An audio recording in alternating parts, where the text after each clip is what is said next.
Ang title po ng ating mensahe is Contending Voices. Sa Tagalog, mga nagtatalong mga boses. So, nandito naman po tayo ulit sa ating tema sa buwan na ito of hearing God's voice. So ito po ang ating mensahe ngayon pong Sabadong ito, mga kapatid. So tayo po magsimula.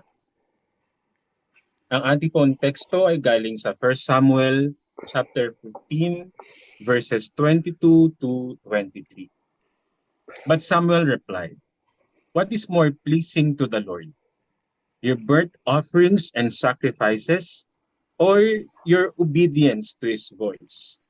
Listen, obedience is better than sacrifice, and submission is better than offering the fat of rams."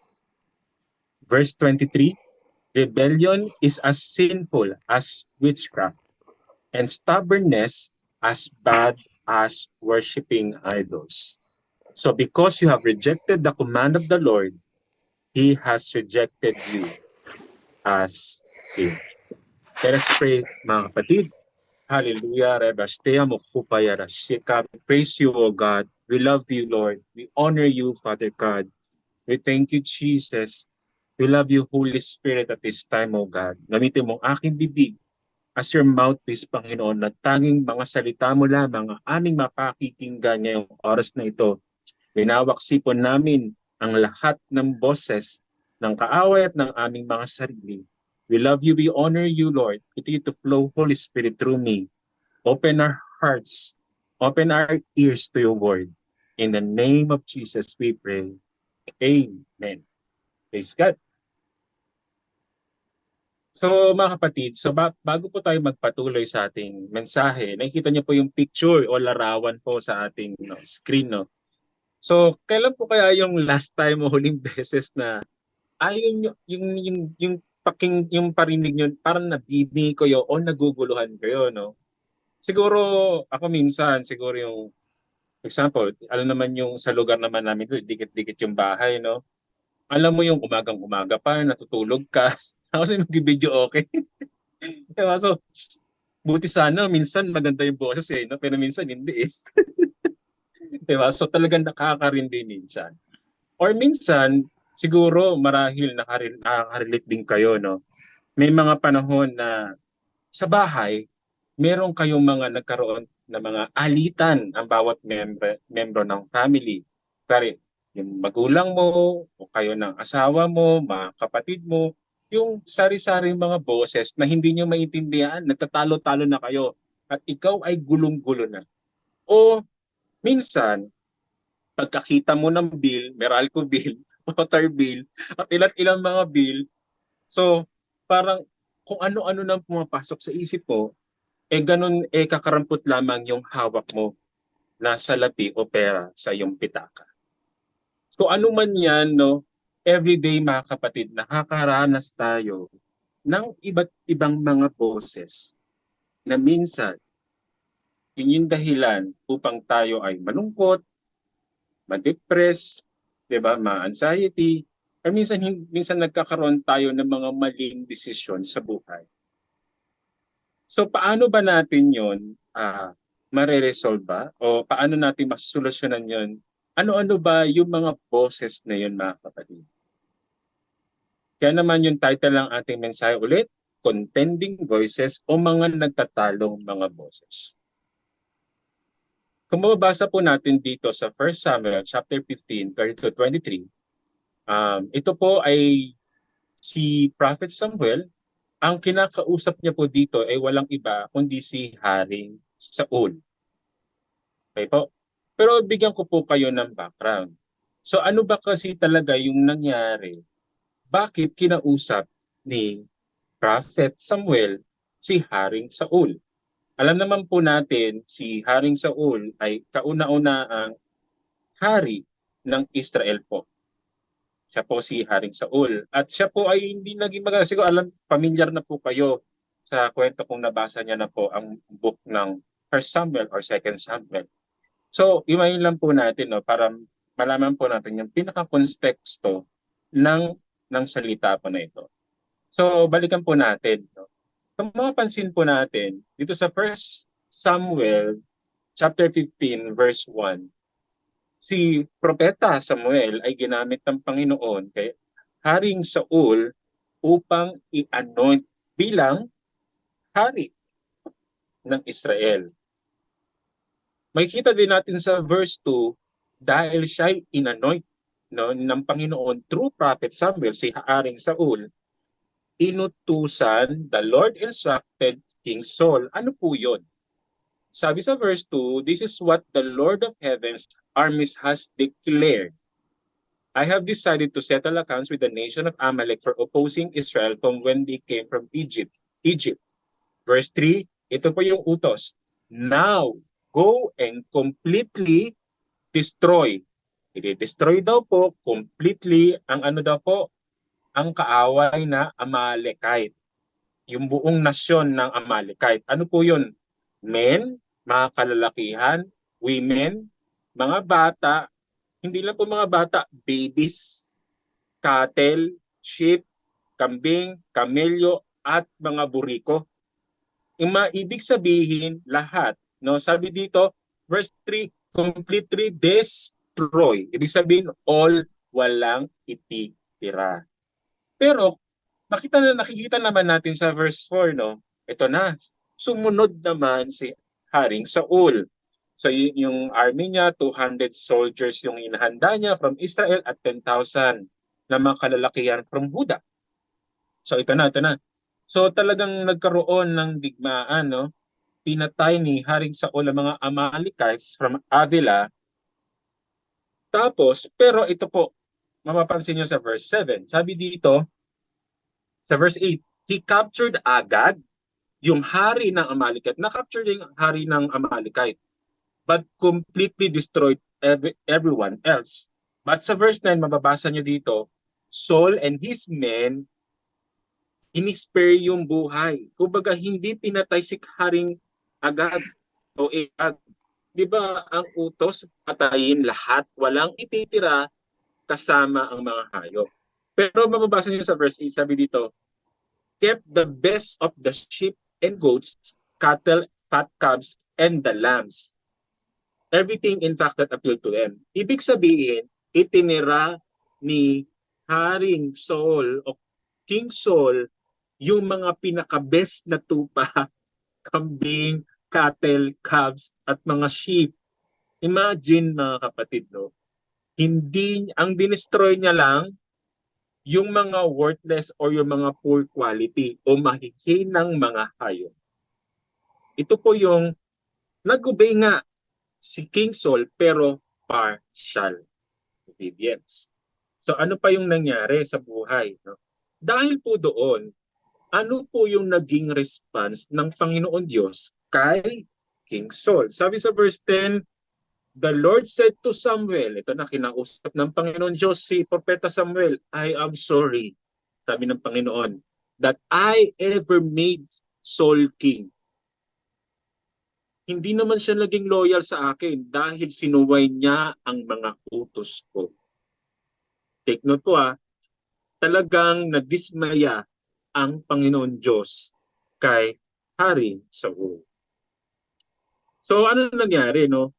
So dahil doon, si Samuel po ay talagang umiyak siya buong gabi at kinaumagahan, pinuntahan niya, hinanap niya si Haring Saul.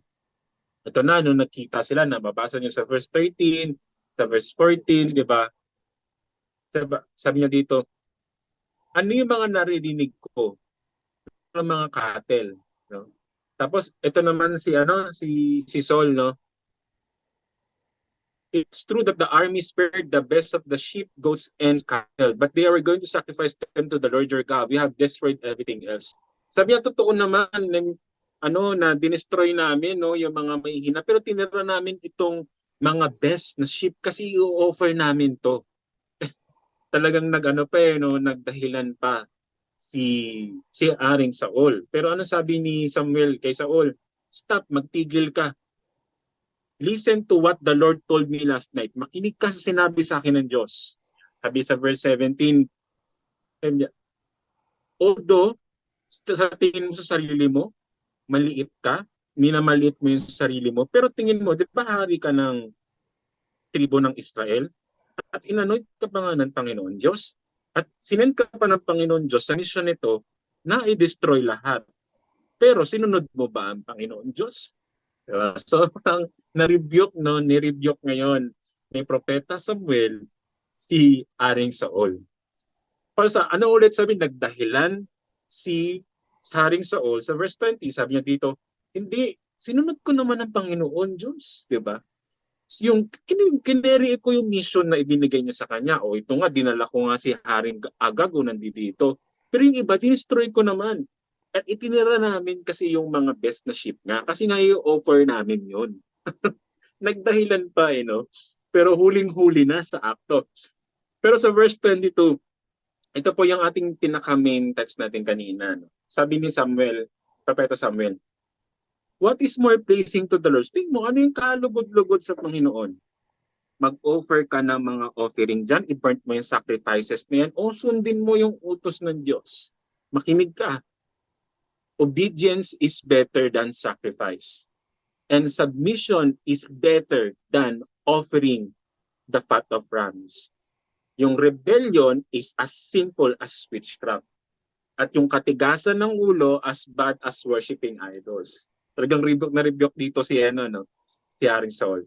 So because you have rejected the command of the Lord, nireject ka rin ng Panginoon Diyos. Di ba masakit yun, no? Napagsabihan ka ng gano'n, no? Dahil hindi mo sinunod ng utos ng Diyos, nireject ka rin ng Panginoon. Sabi sa verse 24, ito na, lumabas na yung motibo ni Haring Saul sa disobedience niya. Sabi niya kay Samuel, yes, ako ay nagkasala, nag-disobey ako sa instruction mo sa Panginoon Diyos dahil natakot ako. Takot ako sa mga tao at kung ano yung mga i-demand nila at sasabihin nila. So, asan na nangyari, no? Sumunod, nag-ask ng forgiveness si Saul. So, Saul pleads for forgiveness of God. So, sabi niya, patawarin mo mga kasalanan ko and come back with me. So, na malaya akong makapagsamba sa Panginoon. Anong sabi ni Propeta Samuel? I will not go back with you. Since you have rejected the Lord's command, nireject ka na ng Panginoon. Alam mo, ang gabing rebuke, no? So, ano nangyari pa? Sa Samuel, no? Saul, talagang pinipigilan ni King Saul si Samuel, pero wala nang tagang magagawa. Sabi nga ni Samuel, no, sa verse 28, the Lord has turned the kingdom of Israel from you today at ibibigay niya na to sa iba. Tinan niyo yung disobedience na nangyari, no? Dahil sa pag-disobey ni Haring Saul at ito ay ibibigay na sa iba. At sa kalaunan, kung mababasa natin ang Biblia, ito po ay naibigay na kay Haring David. Kung mapapansin niyo po, kung mabasa niyo po ang Biblia. So mababasa niyo rin dito na talaga na makaawa ulit si Haring Saul. I know na nagkasala ako, but please, sabi niya, nagmakaawa siya. At least honor me before the elders of my people and before Israel by coming back with me so that I may worship the Lord your God. So finally, umano na rin si Samuel, no? Nag-agree siya and bumalik siya at nag-worship si Saul sa Panginoon. Nakita niyo pa ng grace din, no? Pero yun nga, hindi na nga talaga matatakasan yung consequence, no? At ano pang nangyari? Dahil hindi nga tinapos yung pinagagawa ng Panginoon Diyos, no, hindi tinapos ni Haring Saul, sinong tumapos? Walang iba si Propeta Samuel. So di ba ano ba yung unfinished business na yon? Ang unfinished business na yon ay patayin si Haring Agag. Di ba lahat dapat papatayin? So ang pumatay na walang iba ay si Propeta Samuel. So yan po yung nangyari. So, ano pang nangyari sa buhay ni King Saul? Kung mapakita nyo dito sa buhay ni King Saul, no? Yung disobedience niya, hindi lang naman yun sa umpisa. Hindi lang unang beses. May pangalawa pa. Kalaunan kasi merong battle na mangyayari o gera na mangyayari in regards with Philistine army. So ngayon, itong si Haring Saul, ginather niya yung army ng Israel, pero nag-i-inquire siya sa Panginoon Diyos, ano ba yung dapat niyang gawin? Pero ito po yung ano no, since ni-reject na siya ng Panginoon, hindi sumasagot ang Panginoon Diyos sa kanya. Imagine no? Kasi nga nag-disobey eh. Sabi sa verse 6, mababasa po natin, he asked the Lord what he should do, but the Lord refused to answer him either by dreams or sacred lots. Kahit nga sa mga propeta, walang sinasabi ang Panginoon Diyos kay Haring Saul regarding sa mangyayari sa kanya sa giyera nila sa Philistine army, no? At ito din yung panahon na inilibing na si propeta Samuel. O ito na. So ano saan siya hihingi ngayon ng ng salita ng Panginoon, no? Wala na. Eh ito naman, imagine si Haring Saul binan niya sa buong lupain ng Israel yung mga medium o yung mga mangkukulam o yung manghuhula na nagkukonsulta sa mga patay na espiritu o mga patay, mga kaluluwa. Siya nagban nun. Pero siya din ang nag-disobey ng kanyang inutos sa buong bayan ng Israel. Pero anong ginawa niya? Naghanap siya ngayon ng sa lugar ng Endor ng isang medium. Medium manghuhula o yung mga espiritista sa panahon natin ngayon na tinatawag kung kumbaga para makausap yung patay. Sino gusto niyang kausapin? Walang iba, si Propeta Samuel. Gusto niya daw hanguin ng gusto niya daw makausap si Propeta Samuel through that babae, sa babaeng yon. Paano ba yung gusto niyang malaman sa kalagayan niya ngayon na kasi atakihin sila ng Philistine army. So gulong-gulong ngayon si Saul. Ano bang desisyon niya? So ito na nga, ang nangyari, natuloy po iyon, yung another na pagsuway na naman ni Haring Saul sa utos ng Diyos. Mababasa po natin no, sa buong Biblia, lalo sa Old Testament, na the Lord hates witchcraft, the Lord hates yung panghuhula, di ba yung mga pang-sorcerer sa lamang ka na yan, no? Talagang pinagbawal yan, yan ay kasuklam-suklam sa Panginoon Diyos. Pero yet, itinamo mo si Haring Saul, kumukonsulta ng medium. Kumukonsulta po siya ng medium, mga espiritista upang makausap si Propeta Samuel. Alam niyo ba, sabi ng mga Bible scholars, habang pinag-aaralan ko to, yes, ito masamang ginawa ni Haring Saul sa ginawa na to kasi ito ay kasalanan sa Diyos eh. Ito ay isang witchcraft, no? Ito ay isang pangkonsulta sa mga patay o mga kaluluwa. Actually, hindi po taga kaluluwa yung nagaano doon, kundi mga demonyo, di ba? Yung mga nakakausap. Saka di ba, sa ating kultura mga Pinoy, nagpakita yung papa mo, yung mama mo, yung lolo mo, lola mo, na mga namatay na. Pero actually, mga demonyo yun eh. Yung mga double ganger na spirits, yung manggagaya na spirits. Yun ang isang interpretation din dito. Kasi dito, talagang nakausap, no, ng ni Haring Saul, si Propeta Samuel, through sa babaeng ito. Pero sinasabi din ng Bible scholar, maaaring si Propeta Samuel daw ito. Maaaring special case lang talaga. Special case lang to mga kapatid. Maaaring daw talaga. Kasi kung mapansin nyo, si Moses at Elijah nagpakita, di ba, nung sa transfiguration ni Jesus, talagang nagpakita doon kila Peter. Pero dito daw, maaring ganon din daw yung nangyari na inalaw ng Panginoon na si Propeta Samuel daw yon para malaman ni Haring Saul ang kanyang judgment dahil sa kanyang pagsuway. So talaga makikita natin at yung pangalawa at yung danger at kasalanan ng pagkukonsulta sa mga espiritista dahil ito ay isa na namang kasalanan niya. Okay. Pero nevertheless, no, talagang pinagbabawal po yan talaga ng Panginoon. Ang pagkukonsulta dito po, lalo sa panahon ngayon, punta ka sa Quiapo, papahula ka, di ba? Yun po ay isang kasalanan. Dahil yun po ay, ang power po nun ay demonic. Yun po ay galing sa demonyo. Like yung mga albularyo, yan po ay galing sa demonyo. Okay po. So, pero dito po, maaring, sabi ng Bible scholar, special case lamang para iparating ng Panginoon na hahatulan si Haring Saul sa kanyang pag-disobey sa Panginoon. So next pa, ano pa yung nangyari? Ito na nga, Saul's death. At namatay na po si Haring Saul. Nagkaroon na po ng gera, no, with the Philistines, no. Ito yung mga paganong Filisteo na hindi naman naniniwala sa Panginoon Diyos o kay Yahweh. No, ano po nangyari dito? Makikita nyo sa verse 4, no. Sabi niya sa armor bearer niya, kunin mo yung espada at patayin mo ko bago ako unahan at patayin ng mga Filisteo ito. Tignan mo yung ano na to, no. Yes, merong judgment na tinatawag dito. Talagang magagapi si Haring Saul. Pero inunahan niya na. sabi ng armor bearer niya, takot-takot, ayaw niyang gawin. Kasi papatayin yung ano niya, yung pinuno niya. Pero walang nagawa. Si Haring Saul, na siya na yung pumatay sa sarili niya. Kinuha niya yung espada at sinaksak niya ang kanyang sarili. Ano nangyari? Sumunod na din yung armor bearer niya, nag-suicide na rin.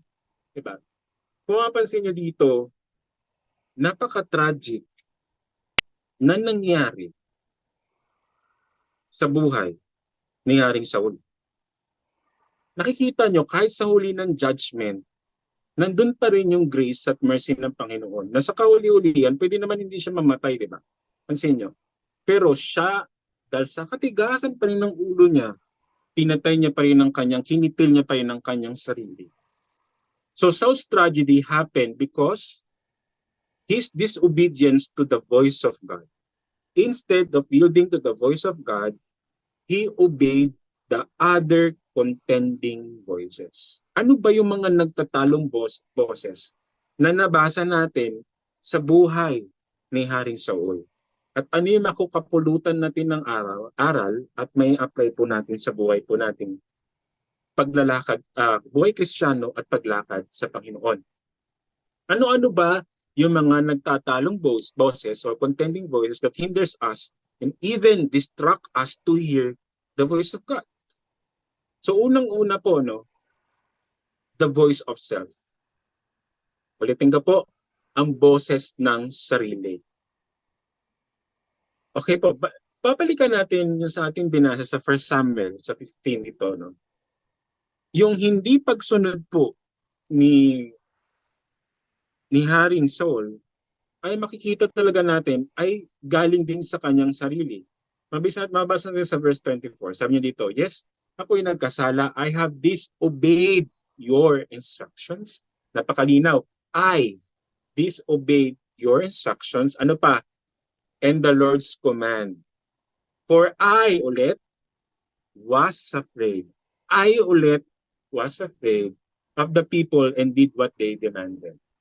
Kung makikita, sa buhay dito ni sinunod niya ang boses ng kanyang sarili at walang ibang nagkasala kundi ang kanyang sarili unang-una sa lahat. Mapansin po natin dito, minsan nga sa buhay nating Kristiyano, madalas minsan pala sinisisi natin sa demonyo yung mga nangyayari sa buhay natin. Pero what we don't realize, tayo rin may kagagawa nun. Tayo yun una dapat managot sa ating mga maling desisyon sa buhay. Sabi nga sa Romans 7:15, sabi ni Paul, I don't really understand myself, for I want to do what is right, but I don't do it. Instead, I do what I hate. So imagine, maging si Apostol Pablo, nagsasabi nito na hindi niya daw maintindihan yung sarili niya, nag-struggle daw siya, gusto niyang gawin yung tama, pero hindi niya daw ginagawa yung tama. Ang ginagawa niya yung mga bagay na mali. Even si Paul, meron siyang struggle na ganito. Alam niyo po ba mga kapatid, nung tayo po ay na-save ng Panginoon, tayo po ay na-born again, tayo po ay nasa katawang laman pa rin. Hindi naman po tayo nagkaroon ng glorified body. Wala pa po tayo doon mga kapatid. Kung mapansin nyo, ano bang gusto ng laman na to? Ay contrary sa gusto ng banal na Espiritu. Amen? Isa na pampatunan dyan ang isang malilingkod ng Panginoon. No?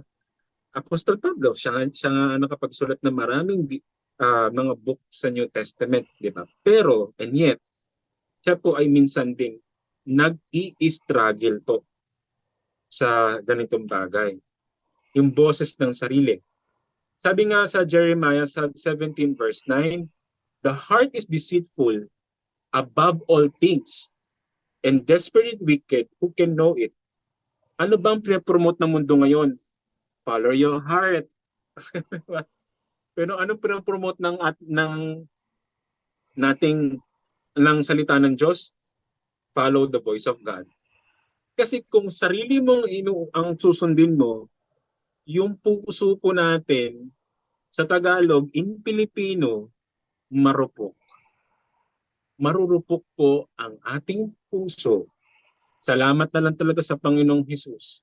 Tayo po ay naligtas at binigyan niya po tayo ng banal na espiritu kaya tayo nakakapili bawat araw.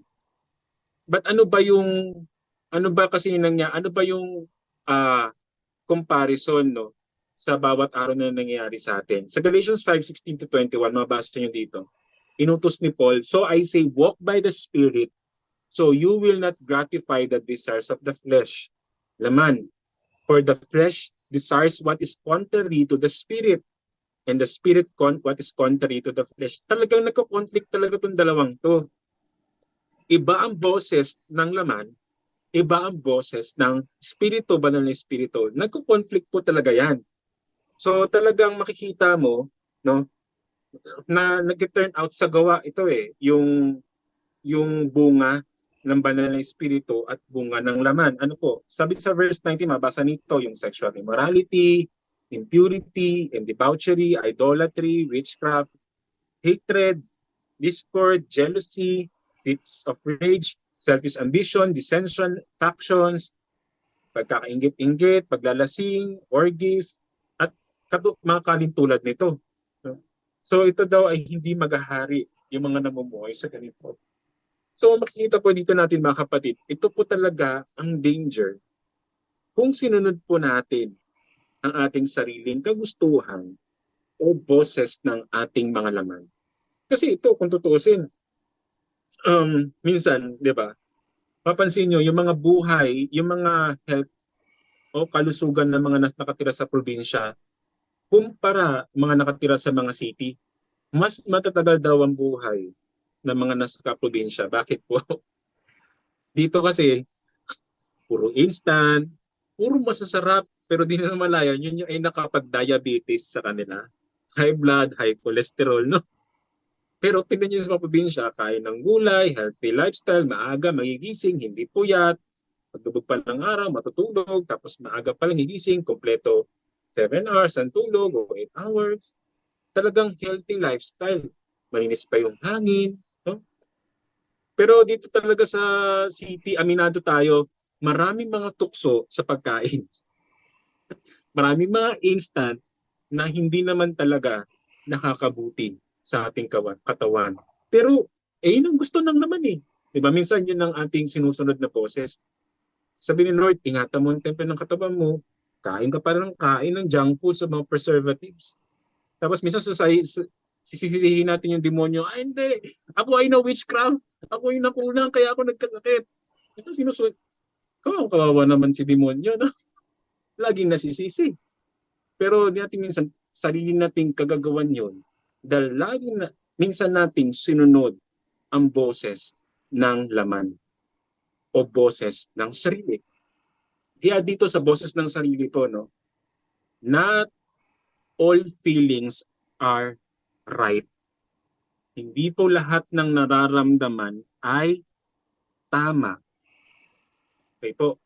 Katulad sa panahon ngayon, no, parang nagulat ako, napanood akong interview na isang street preacher doon sa mga LGBT. Feel niya daw siya ay isang animal.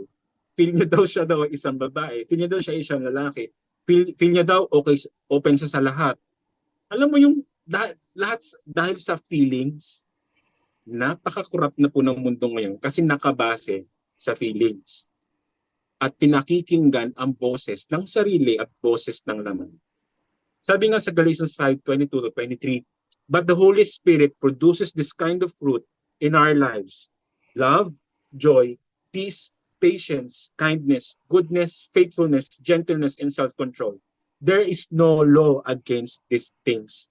Alam niyo mga kapatid, kung totoo silang maraming ikakastress at ikakagalit sa bawat araw. Simpleng traffic, simpleng hindi pagsunod ng mga anak mo, simpleng mga pag-aaway-away o nakaka-stressful na mga bayarin. Alam mo yung gusto mo na magalit at manigaw araw-araw. Pero yan po ang boses ng sarili. Yan po ang boses ng laman. Sarap magalit, no? Sarap manapak, parang ganyan. Kung ikaw ay na-stress na, sarap sumigaw. Pero yan ang boses ng sarili. Pero since tayo po ay nasa Panginoon Diyos na mga kapatid, at ang banal na Espiritu ay nananahan po sa atin, ang boses po, dapat ang sinusunod natin ang nasa banal na Espiritu. Sabi sa Galatians 5:24, at lahat na kay Kristo, ipinako na daw yung laman. Kasama yung mga passion at mga kagustuhan nito at mga kalayawan nito. Since tayo ay na kay Kristo na, kasama na yung naipako dapat sa krus. Diba? Yung mga pagnanasang laman na hindi dapat at mga boses na hindi na dapat nating sinusunod sa ating mga sarili. Minsan ang pinakamahirap na kalaban ang boses ng sarili. Amen po ba? Harap ka sa salamin. Nakita mo yung sarili mo. Minsan ang hirap i-encourage. Tama ba? Harap ka sa salamin, tingnan mo yung sarili mo, encourage mo yung sarili mo. Parang hirap, no? Mga kapatid, ang puso po natin at isipan po natin ay madaya minsan. Huwag po tayong padaya sa ating mga sarili. Dahil ito po ay hindi mapagkakatiwalaan. Hallelujah. Pangalawa, makikita natin sa boses, sa buhay ni Haring Saul dito. Sabi niya, bakit daw siya nag-disobey? Ano pa yung kadahilanan, no? Natakot siya, o sarili niya yon, sariling feelings niya yun, natakot siya, no? Sumunod sa kanyang feelings ng pagkatakot. Ano pa? Dahil sa mga tao daw at sa mga sinasabi ng mga tao. Ibig sabihin, sa pangalawang punto natin, merong naglalaban sa ating bawat araw, hindi lang boses ng sarili, kundi boses ng mundo o boses ng mga tao sa paligid natin na nakapag-i-impluwensya sa atin sa bawat araw, mga kapatid. Alam niyo po ba sabi sa 1 John chapter 2 verse 15-17, do not love the world or the things in the world. If anyone loves the world, and love of the Father is not in him. For all that is in the world, the desires of the flesh, the desires of the eyes, and pride in possessions is not from the Father, but is from the world. And the world is passing away, along with its desires. But whoever does the will of God abides forever. Hindi ba lang po natin kaaway, kalaban ang ating mga sarili, yung mga dating tayo, no? Yung mga dating sarili natin, hindi lang po yun yung mga boss na ating kinakalaban, kundi ang boses ng mundong ito. Kung titignan na po natin ang mundo nito, 1 dekada ang nakaraan, ibang-iba na po ang mundo na kinalagyan po natin ngayon. Napakaiba na po. Mas maraming bansa na po ang legalized na ang abortion, legalized na ang same-sex marriage, legalized na ang divorce. Halos lahat ay normal na lang sa panahon ngayon ang kasalanan. Imagine yung dati naming kliyente doon sa bansang Netherlands, no? Doon normal doon ang prostitution. Normal mga kapatid, normal. Normal doon ang red light district. Kasi normal, allowed. Diba? So, mga kapatid, tayo po ay nasa mundo na broken at corrupt. Kung hindi po natin iingatan ang ating sarili, tayo po ay madadaya, no? Kung tayo po hindi natin kayang i-distinguish ang boses ng Diyos sa boses ng mundo, tayo po ay madadaya sa kahuli-hulihang kapanahunan. Alam niyo po sa mundo ngayon, sa huling panahon, ang mga matutuwid, magpapakatuwid pa. Ang mga masasama, magpapakasama pa. Yan po ang ating may expect sa kapanahunan ngayon. Para mapangot mo na kakunti na lang talaga yung mga sumusunod sa Panginoon. And I have met people na patulad ko noon nag-backslide, no? Pero ngayon, dinudurog ako ng Panginoon doon. Lord, nakakaawa. Dami kong nakikilala ngayon. Dati silang Kristiyano. Pero bakit sila nagbabackslide? So ngayon pinaalala sa akin ng Panginoon, ganyan-ganyan. Eh di ba ikaw din naman, you hear the voice of yourself, your flesh, and the world. Kaya ka rin na-wander away from me. Mapapansin niyo po talaga, nakapaka-dangerous pa kapatid kung hindi po natin kayang i-distinguish ang boses ng mundo. Dahil minsan ang boses po ng mundo, isa sa napakalinlang, mga kapatid. Linlayin ka ng kayamanan, no? Kaya hindi ka taka-taka, kahit within the body of Christ, mga kapatid, maraming nagsimula ng tama, na uwi sa mali, nagtapos sa mali. Kaya pagkaingatan po natin ang ating mga sariling lakari, na patuloy po natin ang mga tainga po natin naka-tune in sa voice of God. Alamin po natin kung ito po ay naka-tune in po tayo sa boses ng mundo. Baka mundo na mga filosofiya ang pinakikinggan. I remember what Nanay Ruth said nung last Saturday, no. Baka ang puro libro, sa kabasa natin ng mga Christian books, okay lang naman magbasa ng mga books na Christian books. Okay po yun, mga kapatid. Pero kung wala po tayong pagbabasa at pagbubulay, pagbubuklat sa salita ng Diyos straight from the Bible, tayo po maliligaw. Ito po paulit-ulit ko nangyari. I've been reading books. Mahilig ako sa books dati. Mga Christian books naman yan, leadership books. Pero ano nangyari sa akin? Lagapak. Tumalikod sa pananampalataya. Because I am not reading the Bible and I'm not obeying it. But by the grace of God, binalik ako ng Panginoon. Kung hindi po talaga natin talagang matistinggis ang boses ng mundo, tayo po ay madadaya. Kaya nga sabi sa Romans 12 verse 2, do not be conformed to this world, but be transformed by the renewal of your mind, that by testing you may discern what is the will of God, what is good and acceptable and perfect. Alam niyo po ba, mga kapatid, yung nangyari sa Paris Olympics ngayon, alam mo sa Satanas ngayon, hindi na po siya tago. Lantad na po sa Satanas ngayon. Lahat halos sineselebrate na yung kasalanan ngayon. Diba? Kung ikaw ay Christian, sa tingin mo dyan ay normal na lang sa'yo din, mag-ingat ka na. Baka kapanalig ka na ng mundo. Kung ikaw ay hindi na nakukonvict at hindi mo na hinihate ang sin, when you are seeing those things na nakakasakit sa puso ng Panginoon, baka ang puso mo ay unti-unti na rin nakukurap ng mundo. Ganun po talaga, mga kapatid. No? Kaya nga, do not be conformed. Huwag kang tayong makipamato sa mundong ito, but i-transform daw natin yung mga isipan natin. Meron po tayong responsibilidad. Meaning, yes, we have been born again, tayo po ay saved, but paano din sa transformation ng utak natin? Paano natin madidiscern yung will of God? Paano daw natin matitest? Colossians 3:2, set your minds on things that are above, not on things on earth. Kahit nasa mundo pa tayo dito, huwag tayong masyadong magpakabaon dito, katulad ng sinasabi ni Tate Red, no? Magpakabaon sa lupang to. Kailangan ng isip pa rin natin ay patungkol sa makalangit pa rin, mga kapatid. Na ang naway ang kaharian ng Diyos, ang siyang manaig sa lupa, hindi yung system ng mundo ang mananaig at ma-overcome tayo, mga kapatid.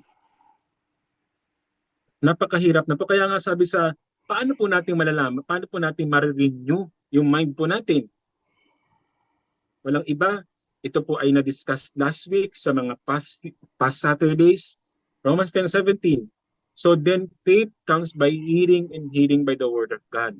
Walang walang ibang makakapag-renew ng kaisipan po natin kundi ang salita ng Panginoon Diyos. We should read the word. We should love the word. We should love the word. Not just by reading, but by loving. Because when we love the word of God, we obey the word of God. We love Jesus. We obey Jesus. Kasi ang word na yan ay walang iba ang kundi ang Panginoong Hesus. Nakakalungkot talaga kung tutuusin ang nangyayari sa mundo ngayon. Napakakurap na kung tutuusin, mga kapatid. Next, una, boses ng sarili. Pangalawa, boses ng mundong ito, no? Pangatlo, boses ni Satanas. Ito na, boses ni Satanas o boses ni Devil. Balikan natin yung story sa buhay ni King Saul. Sa buhay ni King Saul, siya po ay nag-consult ng medium, witchcraft. Ito po ay demonic, diabolic. Ito po ay kalapastangan sa salita sa Panginoon, mga kapatid. Katulad ng sinasabi ko, no? Sinasabi po natin dito, walang iba dito, parang kung tayo po noon ay nag-consult sa Makukulam, Albularyo, sa Quiapo, nagpahula ka. Walang iba, ang nangyari noon, you allow the voice of Satan to inflict you. Alam nyo, minsan yun ang nagpapahula na yan. Nag-i-inflict na ng curses yun tapos yung iba, tumatalab. Kasi nga, nag-release siya ng sumpa sa'yo. And because of your disobedience at yung pananampalataya mo nandoon sa pang-albularyo, no, imbis na nag-umiikot kay Lord na may gawa ng langit at lupa, ano nangyari? Nakapasok sa'yo yung curse. Ngayon, na-attack ngayon ng kaaway. Because you heard the voice of Satan. Ganito din naman nangyari, di ba, sa buhay ni Haring Saul. Tingnan mo yung judgment sa kanya. Death. Kamatayan. Wala namang gustuhin si Satanas. Huwag ka tingin bubuhayin ka ni Satanas. Hindi.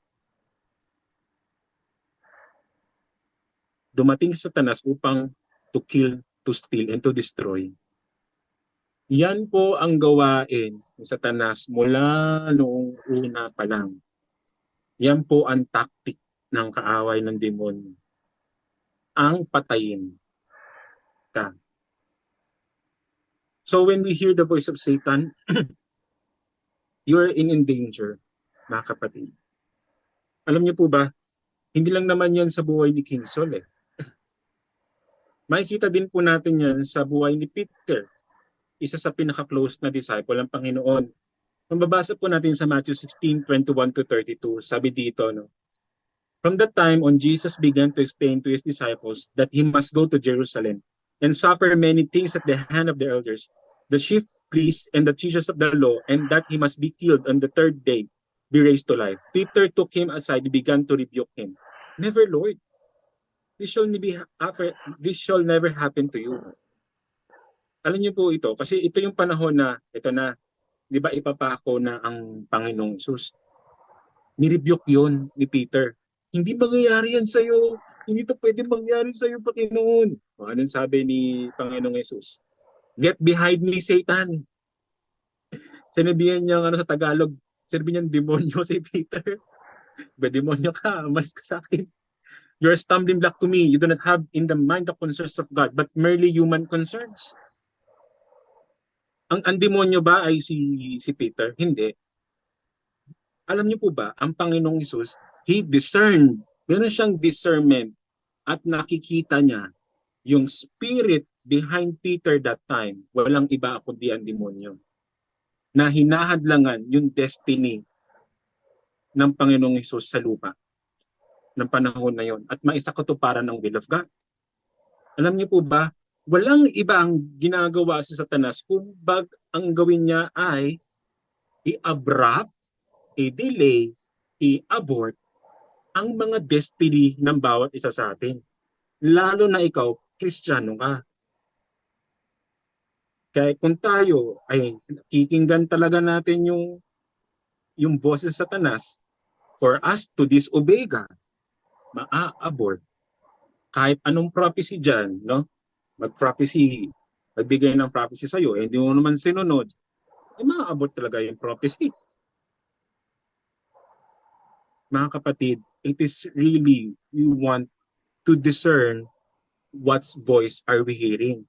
Tingnan nyo dito, no? Parang maganda sa pakinggan sa verse 22 na, Lord, hindi to pwede mangyari sa'yo. Kasi parang masakit yung mangyayari, tama, no? Pero hindi yun yung plano ng God eh. Kaya minsan natutunan ko din sa pag-walk ko sa Panginoon, yung having the right prayer na, Lord, ano po yung gusto mong ipanalangin po sa taong ko? Ano bang meron sa kanya? Should I pray healing? Should I pray provision? Or kailangan ko mag-pray ng endurance, comfort? Kailangan mong tanungin sa Panginoon kung ikaw ay intercessor. Bakit po? Kailangan mong mag-discern ano ba yung ginagawa ng Diyos dun sa tao. Maaaring yung tao ay dumadaan sa disiplina. Maaaring yung tao dumadaan talaga sa testing. O yung tao ay dumadaan sa sariling consequences ng kanyang pagkakasala. Or plano ng Diyos yun. Kaya siya pinapalo. Pinapalo pala siya ng Panginoon. Alam niyo mga kapatid, it is really magkaroon tayo ng spirit of discernment sa mga bagay natin. Hindi lang basta na titignan mo yung sitwasyon, ganito, Lord, mag-pray tayo ng healing, mag-pray tayo ng provision. Hindi lang yun eh. Paano kung that time, ang sabi ng Lord sa'yo, tinuturuan ko kasi siya, anak, na maging matatag, na matutong makontento sa panahon ngayon. Kaya hindi ko muna ibinibigay. Pinoproseso ko pa siya, anak. Yun ang tinatawag na discernment. You need to discern yung will ng Panginoon, yung ginagawa ng Panginoon, yung activity ng Panginoon, yung activity ni Satan, ito attack talaga ito ng enemy. Ito talaga. Parang si Job, diba? Kung mabasa niyo yung buhay ni Job, mga kapatid, no? Talagang inaakusahan siya ng mga kaibigan niya na makasahan daw si Job. Pero hindi naman. Yun pala, inalaw ng God pala yun to test Job. Nasa testing pala si Job. Yes, may boses Satanas doon, pero tinitest pala ng Panginoong Diyos si Job. Yun yung ginagawa ng Diyos. Kaya when we pray for someone, may nagpa-pray sa inyo, nagpa-pray sa atin, it is important to know the work of God. Lord, ano ba yung ginagawa mo sa taong to? Bakit ito nangyayari? Ano ba ito meron sa kanya? So, tignan po natin yun, mga kapatid. Ano ba yung ginagawa ng Panginoon Diyos sa kanya? Hallelujah. Ano po yung boses niya? Hallelujah. Next. Sabi po dito, isa pa, makikitan po natin din sa Acts 16:16 to 18. Dito din po papasok yung gift of discernment, no? Anong boss po ni Satanas ba ay palaging masama? Alam niyo po, nagkukunoring mabuti din si Satanas. Mababasa po natin yan dito sa verse 16, yung Phaeton spirit, mga kapatid. One day, no, ito yung mga disipulo, no, pupunta sila sa house of prayer kasi meron daw doong batang babae na napoposes siya ng spirit of Phaeton. Yung Phaeton parang siya, espiritu siya, mga kapatid, evil spirit, no? Tapos, siya daw po ay kumikita bilang panghuhula. Kasi ito, yung napoposes siya ng spirit of Phaeton at yung spirit na yun, yung nagbibigay ng panghuhula. At yun yung pinagkakakitaan niya. Sabi sa verse 17, mababasa po natin dito, sabi ng babae, itong mga lingkod na to ay lingkod ng Panginoon Diyos. Sabihin niya sa inyo kung paano kayo maligtas. Araw-araw daw, ginagawa daw yun ng babae. Ang tanong ko po sa inyo, masama ba yun? Sinabi ng babae? Hindi. Masama ba yung sinabi ng evil spirit na yon? Hindi. Pero ang tanong, sino yung source nun? Hindi porket mabuti yung sinabi sa'yo, sa Lord na. Okay, balikan po natin. Kinumpront siya ngayon ni Apostol Pablo. Sabi niya, I command you in the name of Jesus, the anointed one, to come out of her now.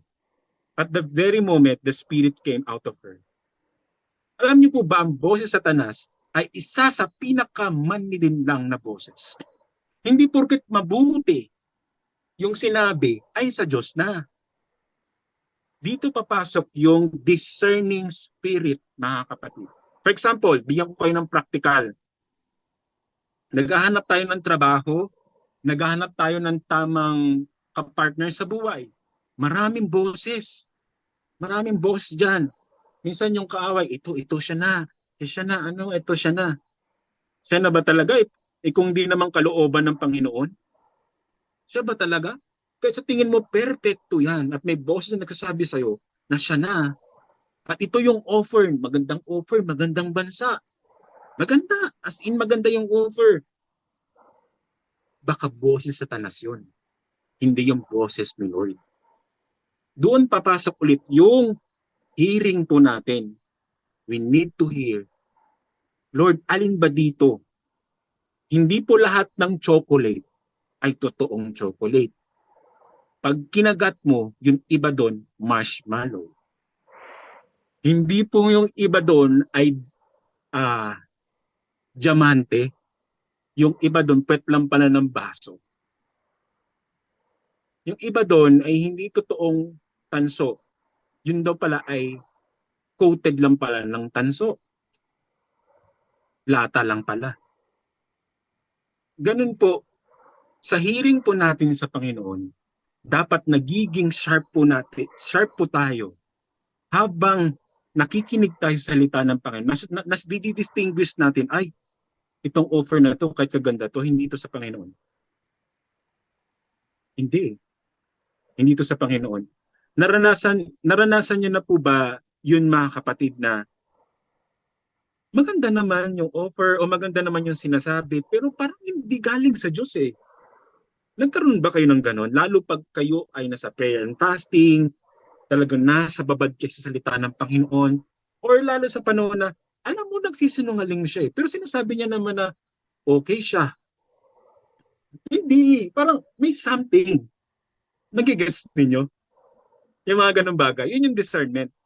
Ibig sabihin, natututo ka na mag-yield dun sa ability ng Holy Spirit, dun sa gift ng Holy Spirit ng discernment, na napapakinggan mo na yung totoong boses na hindi ito sa Diyos.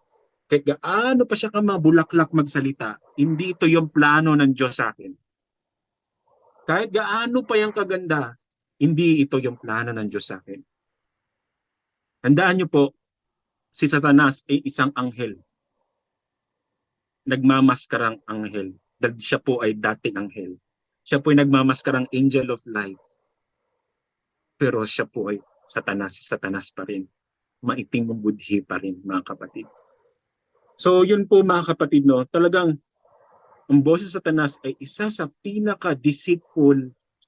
Noon pa man dinisid niya na, di ba, sila Adan at Eva. Kaya ngayon po, mga kapatid, wag po tayong padaya. Hindi po porket mabuti ang sinasabi ay sa Diyos na. Hallelujah. God creates, Satan imitates. Discern, so you could distinguish the voice of the enemy through the power of the Holy Spirit. Hindi mo yan madidiscern ng sa sarili mo lang. Ay, boses ba talaga to ni Lord? O nininin lang ako lang nito? Si Satanas din po ay isang theologian, mga kapatid. Gumagamit din ng Bible verses. Pero ang puso ay mapanlin lang. Ingat-ingat po tayo, mga kapatid. Kaya we need to have the power of the Holy Spirit to discern the voice of God versus the voice of the Satan. Tandaan niyo pong isang warning sa mga Christians. Many Christians will fall away, will be deceived. Even the elect, sabi daw, even the elect, mga hinirang, madideceive. Tinan niyo, mga kapatid, hindi ko nasasabihin yung mga picture na yon. Lately, nag-start sila ng tama, doktrina, na mali. Si Yahweh daw ay isang hindi daw God talaga, yung G na God. Ano ba yun? Bakit ganun? we might be distorted, we might be deceived, and we will lead all to sin because hindi natin nadi-discern yung boss ng enemy. At yun ay mangyayari lamang sa power ng Holy Spirit. We need to obey the Holy Spirit. Alam niyo yung Holy Spirit, nung nagbabasa ko dati ng may book yun Best Friend of the Holy Spirit. Pero dumating sa punto na parang I was amazed sa Holy Spirit. Kasi sa Trinity, siya yung hindi masyadong nadi-discuss, di ba? Parang ganun. Pero na-amaze ako. Holy Spirit is a person. Holy Spirit can be your best friend because He is 24/7 na nandyan sa'yo at hindi ka iniiwan. That's the Holy Spirit. And He always guides you.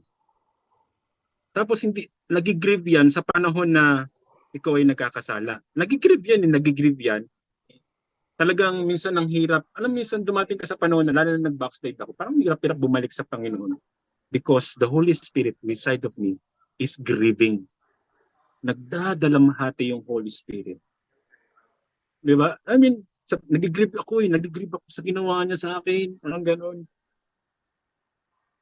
That's the Holy Spirit. He is grieving when we sin. Ano pa? Isang boss Satanas. Siguro alam niyo naman to, no? Naman natin lahat yung Satan tempts Jesus nung sa wilderness na nung nakafasting ang Panginoong Jesus. Di ba tatlong temptation yan? Alam niyo po ba mga kapatid, kung si Jesus na ay natempt, tayo po ay nare-remind, we're always tempted by the devil every day of our lives. Every day po yan. Di ba?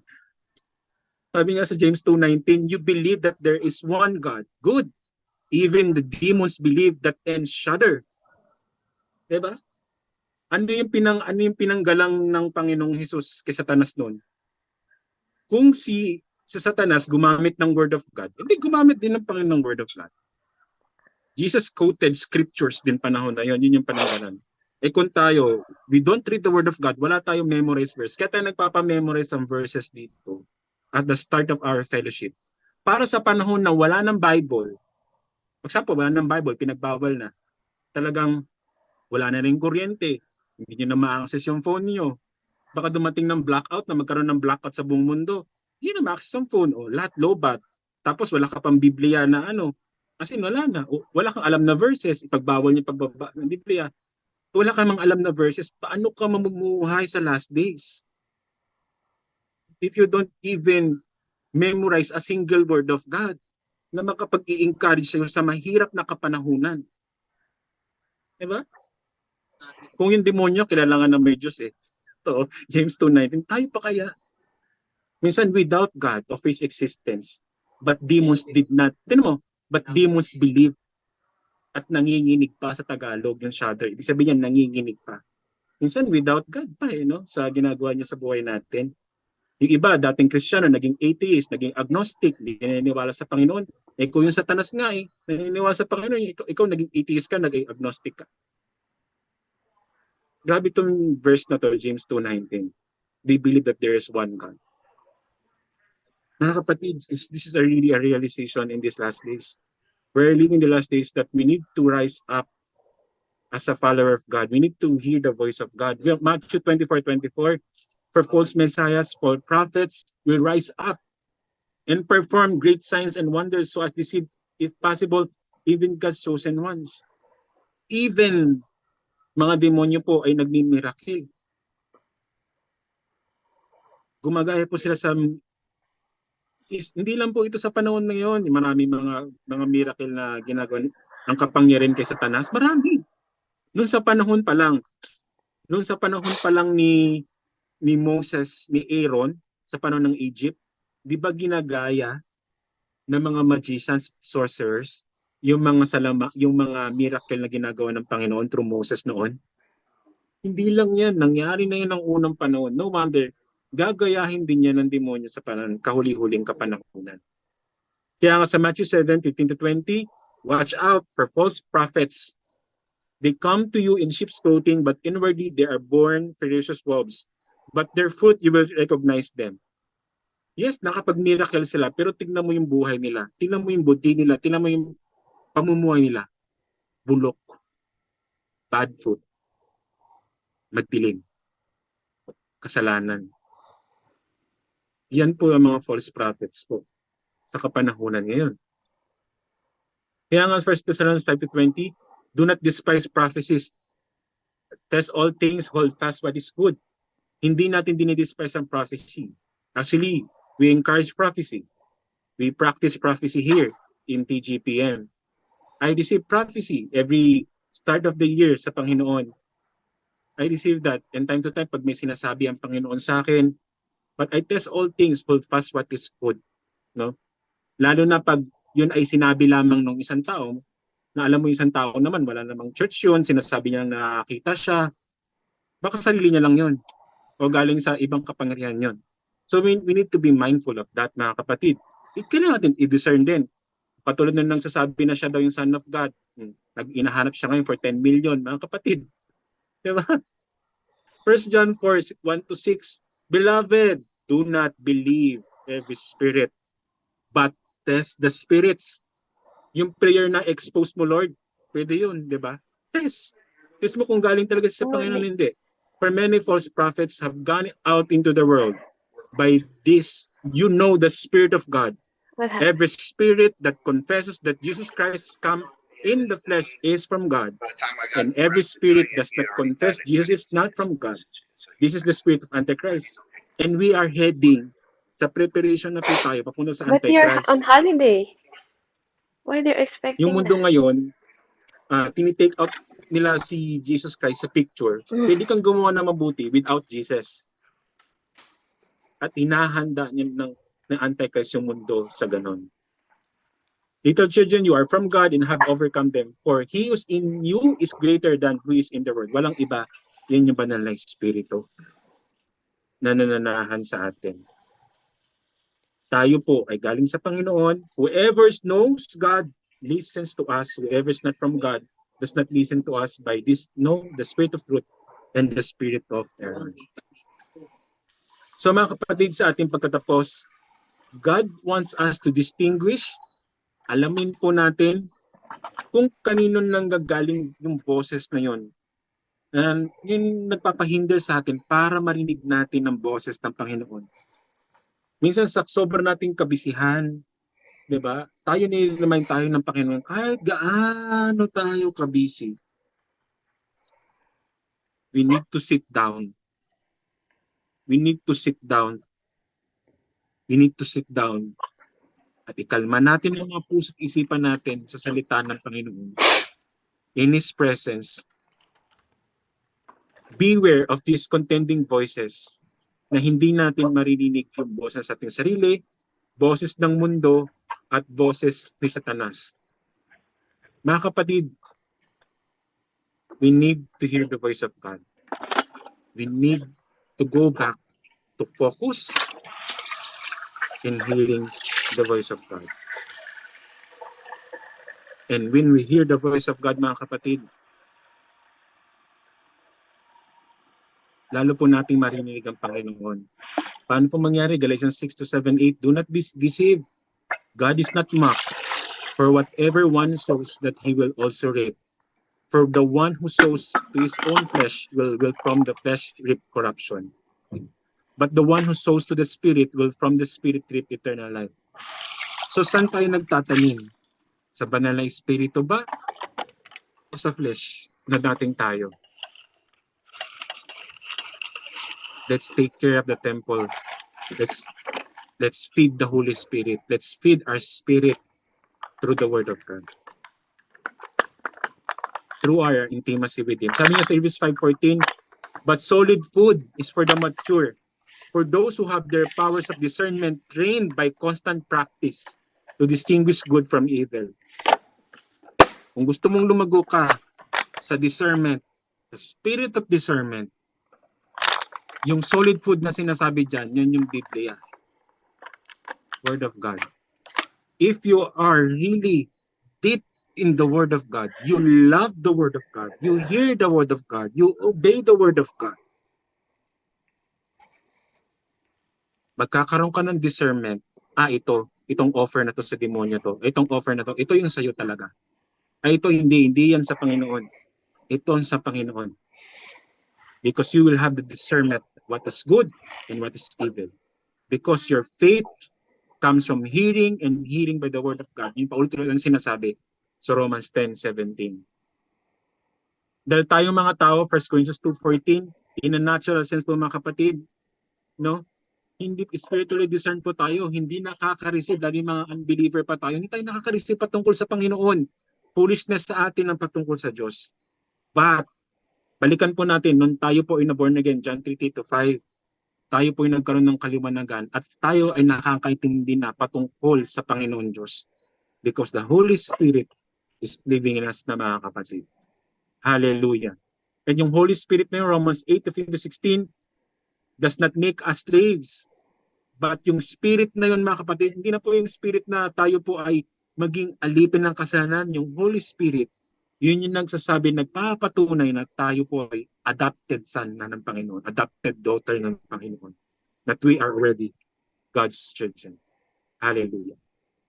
Sa ating pagkatapos mga kapatid, always discern what voice are you hearing. Sa bawat araw, i-discern mo kaninong boses yan. We cannot change the past anymore, kapatid. But we can move forward by hearing and obeying God's voice for the destiny He has set for us.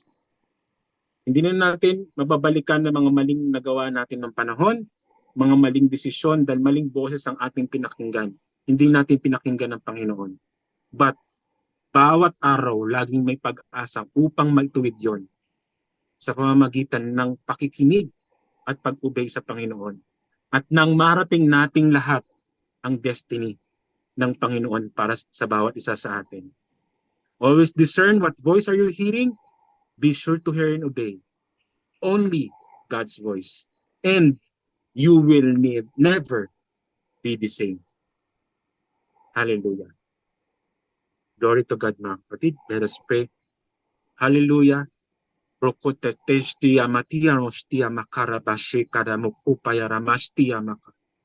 thank you, Lord. We thank you, Father God. We thank you, Holy Spirit.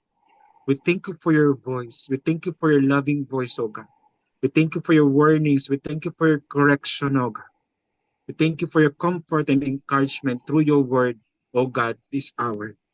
Panginoon, we surrender our ears, our hearts, our souls to you, O God. Lord, help us to lead by the Holy Spirit, Lord. Help us to dig deep in your word. So Lord, help us to really hear and obey your will sa buhay po namin, Panginoon. Lord, forgive us na sa mga panahon na ino-obey namin minsan ng aming laman, ang tawag ng mundong ito, o ang boses ni Satanas Lord sa aming buhay. Lord, forgive us, Lord. But every day is a brand new day with your grace to move forward, to hear from you, Lord, from your word, from the Holy Scriptures, from you, Jesus, for us to walk in holiness, righteousness. Help us to prepare as blemish-free bride mo po sa muli mong pagbabalik, Panginoon. Lord, time is running out, God. Lord, hallelujah, Reboste Karabahada. Bring back all the prodigal sons and daughters, Lord. Bring them back, Lord, to the church. Bring them back, Lord. And revive all Christians all over the world, Lord. Help us to prepare for your second coming. Help us, Lord, tanggalin mong lahat, Lord, ng mga balakid sa aming mga tainga at ikaw lamang ang aming mapapakinggan. Help us, Lord. Help us, Lord. Help us, Lord. Hallelujah. Lord, let your will be done sa aming mga buhay at ikaw po ang mag-glorify, Lord. Lord, Maranatha. Rekurutoste bakupuyashika. We love you. We honor you. We praise you. We glorify you with your holy angels na kasama namin ngayon, Panginoon. With the Holy Spirit, with your power. Thank you, Jesus. In the name of Jesus, we pray. Amen and amen. Glory to God po mga kapatid. Hallelujah. Amen. Maraming salamat po, Pastor Sammy. Purihin po ang Panginoon. Napakaganda po ng mensahe. Ang sarap po mag-aral, ano? Ang sarap pakinggan ng mga Word of God na tunay na buhay talaga kung atin pong pinakinggan. Napakaganda po ng mensahe. Bago po yan, ano, dako na lang po tayo kay Nanay Ruth. Nanay Ruth, para po sa karagdagan.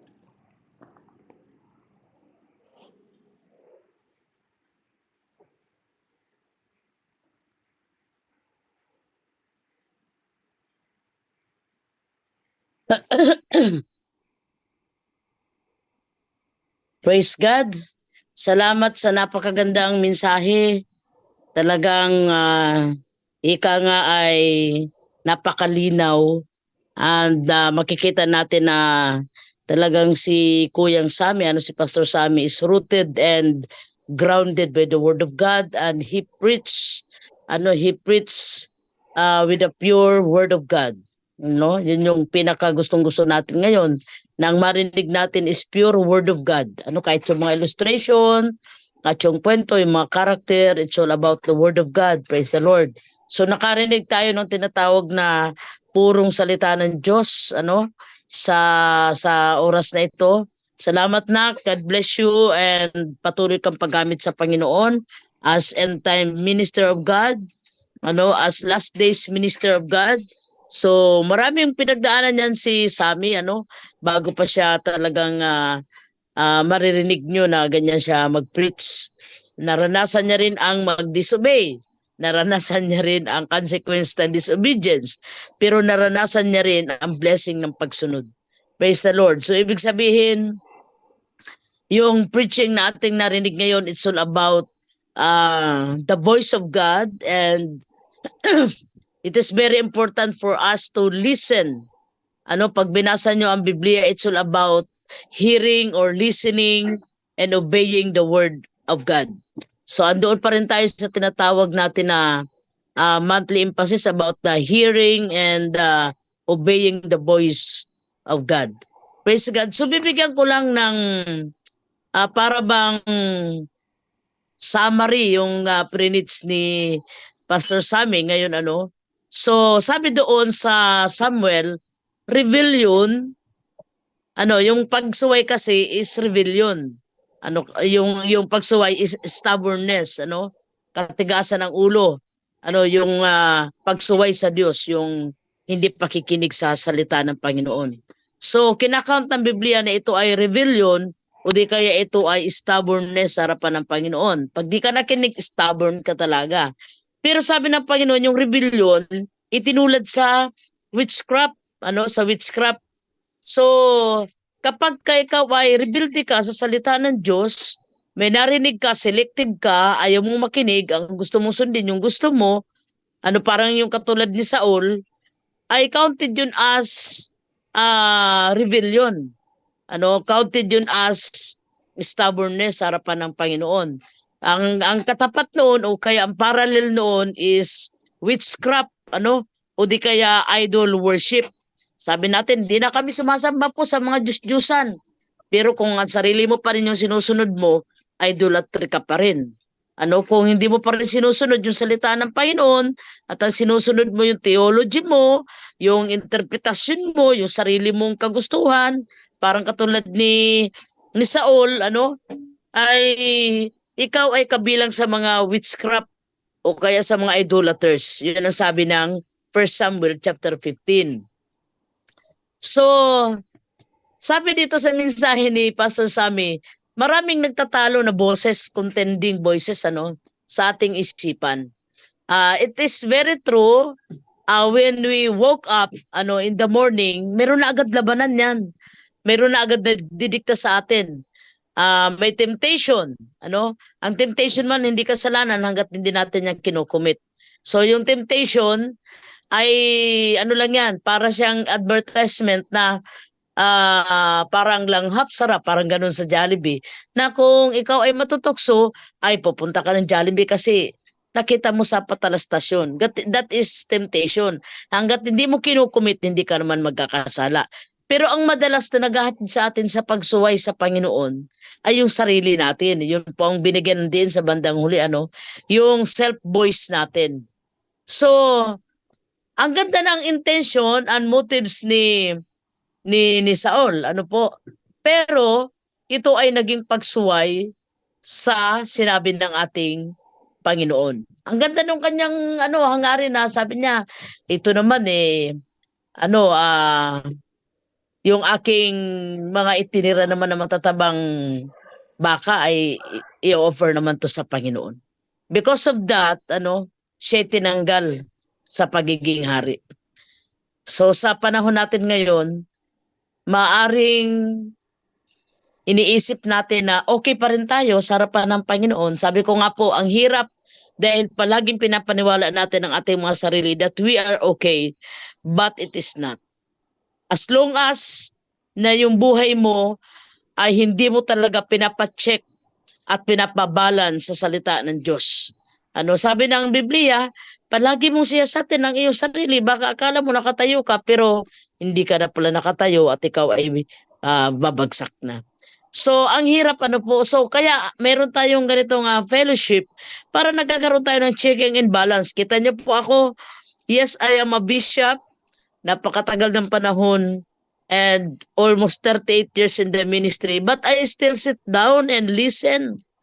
I still listen preachings of other preachings. Kasi baka iisipin ko na lang na ako na lang ba yung magaling mag-preach at ako na lang ba yung maganda mag-preach? Hindi. Ako, nakikinig din ako kahit alamin nyo sa ating mga leaders ngayon. Nagpapacheck ako sa kanila, nagpapabalance ako sa kanila. Sinasabi ko sa kanila na, anak, ito yung nasa isipan ko, ito yung nasa desisyon ko. I never decide on my own. Gusto ko palaging with agreement of the majority and with there is always checking and balancing in my life. Baka mali na talaga ako. Baka naman akala ko lang ako na lang yung magaling na tagapagsalita. So, I choose to sit down and listen. Para ako mismo, chine-check ko ang sarili ko doon sa pinapakinggan ko. So, si Saul masyado siyang naniwala sa sarili niya. Bilang siya ay hari. At sabi doon, nagdemand kasi yung mga tao sa paligid niya. Sabi, huwag niyo nang patayin yan si Agag. Sabi gano'n. So, hindi niya sinunod si Lord. Sinunod niya yung mga tao. So, ang ibig sabihin doon, people pleaser si Saul. Marami sa atin na para lang matuwa yung mga tao sa paligid natin, na tuwang-tuwa sila sa atin, at tayo naman tuwang-tuwa pag sila tuwang-tuwa sa atin, pero lungkot na lungkot naman si Lord. Kaya madalas ko nga sinasabi, na enough for your self-enjoyment. Tama na yung masayang-masaya ka habang malungkot si Lord. Magpa-check tayo, magpa-balance tayo sa salita ng Diyos. Kapag sinabi sa iyo na extreme ka na, tingnan mo talaga ang sarili mo. Kasi ang kapatid ng extreme kulto, pagiging kulto. Baka grabe ang pinaniniwalaan mo sa sarili mo. Baka hangang-hanga ka sa sarili mo, pero hindi na pala katanggap-tanggap sa harapan ng Panginoon. Baka hindi na galing kay Lord yung sinasabi mo, yung ginagawa mo na yan. It is because hindi ka marunong na makinig. So, sabi dito, nireject siya because of his disobedience. Parang kung aaralin mo, hindi naman talaga full disobedience kasi kung isipin mo, ang ganda ng intention niya. Pero actually, kahit na yan partial disobedience, meron pa nga sinabi ang Bible na even yung mga delayed obedience, yung delayed obedience is all disobedience in the eyes of God. Ito man ay kalahating pagsuway o kaya ito ay ipinagpaliban mo o kaya dinelay mo yung pagsunod mo, yung mamya na habit ba na tinatawag, procrastination, obedience with procrastination. Ay ito sa Biblia, ito ay disobedience. Kaya ang sabi ko nga nung last Saturday, maraming magugulat talaga pag dumating ang Panginoon kasi akala niya okay siya. Akala niya pasado siya. Akala niya dahil pinapalakpakan siya ng maraming tao. Akala niya dahil hinahangaan siya ng maraming tao, okay na siya. Tandaan natin, the final say is from the Lord. Pagharap natin sa Panginoon, yun na po yung final say. At maraming magugulat at sasabihin ng Panginoon, hindi kita nakilala. Because it is all rejection, in the eyes of God. Why? Bakit naging rejected ito sa harapan ng Diyos? Kasi ikaw lang naman talaga yung may gusto ng mga bagay na yun na ginagawa, pinapaniwala mo ang sarili mo na tama ang ginagawa mo. At ang tawag doon mga kapatid, justification. Ano, ginajustify mo yung sarili mo at nauuwi sa tinatawag na self-righteousness. Laging grabe yung paghanga mo sa sarili mo and you always justify. Lagi kang may reasonings. Kaya ako naman to ginawa. Kasi ito yung gusto nila. Kaya ako naman to, ito yung ginawa ko. Kasi pag hindi ko to ginawa, magagalit sila. So, alin ang pipiliin natin? Ano po, kaya nga sa akin, ay konti lang yung may gusto sa akin. Kasi sa akin, pag mali-mali, walang white lies, walang blue lies, walang green lies. It is all lies. Kasalanan ay kasalanan. At tandaan natin, yung kasalanan, kahit na may kapatawaran sa Panginoon, palagi itong mayroong kaakibat o katapat na consequence. Matindi yung naging consequence kay Saul. Natanggal siya sa pagiging hari. Kumbaga, ini-enjoy niya pa eh. Grabe pa yung enjoyment niya kung babasahin niyo po yung Samuel. Hindi pa talaga siya ready. Kaya nga, masyadong nagalit siya. Grabe yung hatred niya kay David. Kasi hindi niya matanggap na pagdating sa qualification, mas qualified siya kay David. Kasi si Saul ay magandang lalaki siya. Ang qualification sa Bible, magandang lalaki dapat. Yung mayroon tinatawag na kingly appearance. Tinignan niya ang sarili niya compared kay David. Sino ba to si David? Babaho? Maliit? Ano bang tinapos nito? Ano bang pinag-aralan nito? Ano bang kakayanan nito? So grabe yung kanyang heart. Kaya dumating ang panahon na gusto niya na lang patayin si David. It is because grabe yung paniniwala ni Saul sa kanyang sarili. So kahit nag-plead pa siya ng kapatawaran, sabi sa kanya ni Propeta Samuel, I will not go back to you. Hindi na ako magsasalita sa iyo. Alam niyo po, ang pinakamahirap in these last days, yung manahimik na sa atin si Lord. Tingnan mo po sa sobrang eager ni Saul na makausap si Samuel, si Propeta Samuel, kahit na yung medium pinatulan niya na. At ang nangyari po doon ay sobra yung kanyang hangarin na magpahayag pa sa kanya si Lord, pero nanahimik na po sa kanya si Lord. At hanggang namatay na nga po si Propeta Samuel. So sa buhay po natin, sabi ko nga po lagi, you can choose sin but you cannot choose the consequence of it. Pwedeng ang Diyos kapag nalungkot sa atin at nagalit sa atin ang Panginoon, everything that you have can catch up. Pwedeng lahat yan tanggalin ng Lord, alisin ng Lord, lakas, trabaho, opportunity, family, even your health, everything that you have. So sa buhay po natin, tandaan po natin, yung huling binanggit po ng ating speaker na yung sarili talaga natin, minsan ang madalas nating naririnig at pinapakinggan at naniniwala tayo lagi sa ating sarili. At ang sabi dito, it is just a desire of the flesh. Anong gusto ba nitong ating laman? Laging gusto nito masaya. It is about the things of this world. Sabi ko nga po doon sa nagpapa-counseling sa akin nung isang gabi. Sabi niya, Nay, kung bakit ayoko nang magsugal, lalo malapit na malapit ako sa sugal. Sabi niya, nag-online sabong po ako. Sabi niya, babae pa naman siya. Ang laki na ng pinapatalo niya, 100,000, 50,000. Sabi niya, adik na adik siya. Sabi ko, actually, sarili mo ang makakatulong sa'yo. Yes, we are praying to God and there is power from the Lord. Pero yung ating self-will, yung tinatawag po natin na freedom of choice. So kaya sabi ko sa kanya, ang makakatulong sa sarili mo, siyempre una ay ang Panginoon, pero ang sarili mo rin mag-decide ka.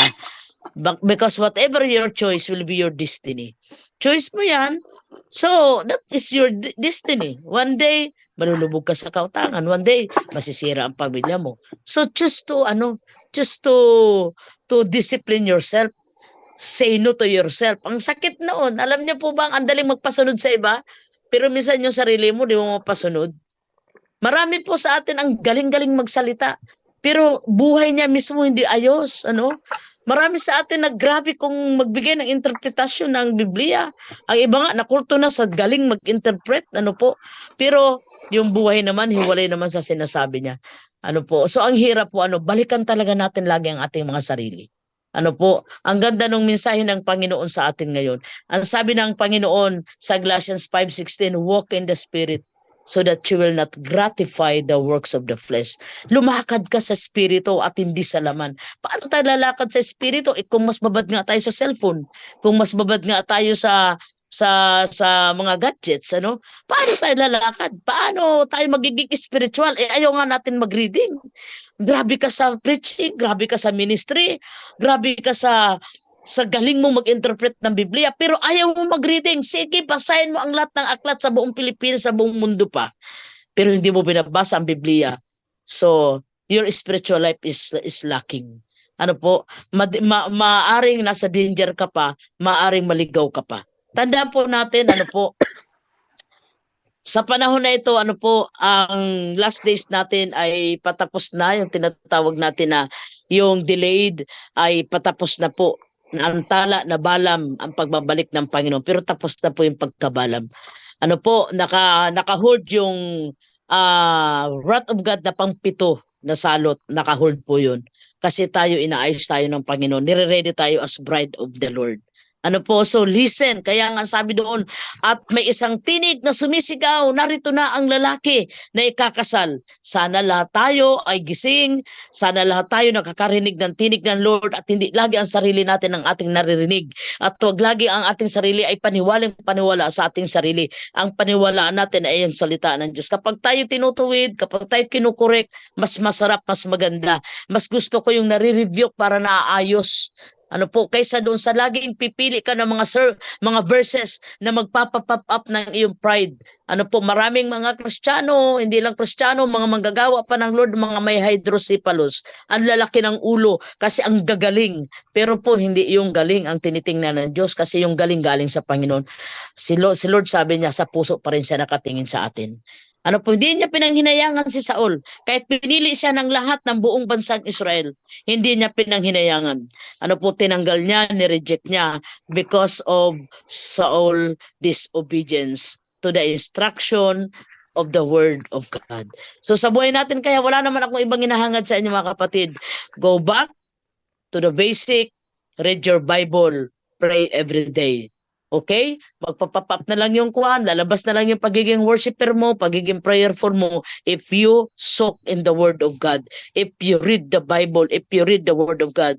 And then, kapag binasa mo yan, hallelujah, maaayos ka, maa-align ka, at magiging sharp ang iyong spiritual hearing. You will hear always the voice of the Lord, saying, this is the way, walk in it. Yan ang sabi ng Panginoon. Sasabihin niya sa iyong tainga, sabi ng Panginoon, bumaling ka man sa kaliwa o sa kanan, may maririnig kang tinig. Sasabihin sa iyo, dito ka dumaan, ito ang tamang daan. Praise the Lord. So be blessed mga kapatid sa oras na ito. Salamat sa napakagandang mensahe sa atin. And may the Lord not reject us, choose to obey Him. At magkaroon tayo ng tinatawag na obedient heart. Alam niyo po, sabi nga ng Panginoon, kung ito nga nakikita natin ng mga leader, hindi natin ma-obey, tapos sabi natin, nakaka-obey tayo kay Lord. Simulan natin sa pagsunod sa ating mga leader. Amen? At sa pagsasanay natin sa pagsunod, makikita natin ang ating sarili that we are not a selective Christian, but we are an obedient Christian. Sabi nga dyan, tayo ay full gospel. Hindi tayo selective. Hindi tayo yung pumipili lang ng mga verses na gusto natin sundin. Ang tawag sa ating lahat ngayon, we are full gospel. Ibig sabihin, lahat ng sinasabi ng salita ng Diyos, hallelujah, sinusunod natin. So, I pray and may the Lord bless everyone na madatnan tayo ng Panginoon na tayo matapat na nakasusunod sa kalooban at salita ng Panginoon. Salamat.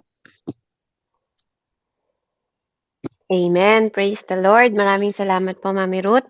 At ngayon po, tayo po ay dumako naman sa ating